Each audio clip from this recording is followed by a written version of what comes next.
Hi, this is Sukmita Bhattacharya. I'm a dietitian by profession and I make nutrition education videos. In today's video, we will discuss about the diet tips for the second trimester of pregnancy. Second ট্রাইমেস্টারে ওজন বাড়া উচিত এটা তো জানা কথা, কিন্তু কতটা ওজন বাড়লে সেটা স্বাস্থ্যকর? অ্যাজ ডাইটিশিয়ান আমরা রেকমেন্ড করি 450 থেকে 500 গ্রাম পার উইক।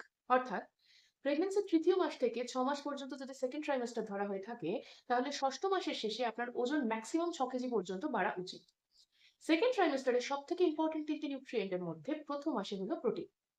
ফিটাসের গ্রোথ এবং মায়ের মেমোরি গ্ল্যান্ডের গ্রোথ দুটোর জন্যই এই সময় শরীরে প্রচুর পরিমাণে প্রোটিন দরকার হয়। এবার খাবার থেকে আপনি কিভাবে অনায়াসে প্রোটিন পেতে পারেন তার জন্য ঠিক আগের ভিডিওটা দেখতে পারেন। দ্বিতীয় ইম্পর্টেন্ট নিউট্রিয়েন্টটি হলো ক্যালসিয়াম।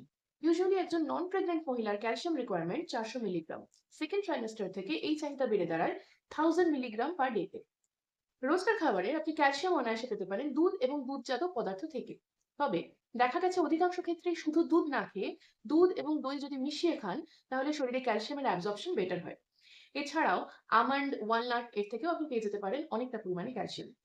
সেকেন্ড ট্রাইমেস্টারের তৃতীয় ইম্পর্টেন্ট নিউট্রিয়েন্টটা হলো আয়রন, যার প্রয়োজনীয়তা একজন নন প্রেগন্যান্ট মহিলার ক্ষেত্রে 30 মিলিগ্রাম পার ডে থেকে এই সময়ে 38 মিলিগ্রাম পার ডেতে এসে পৌঁছয়।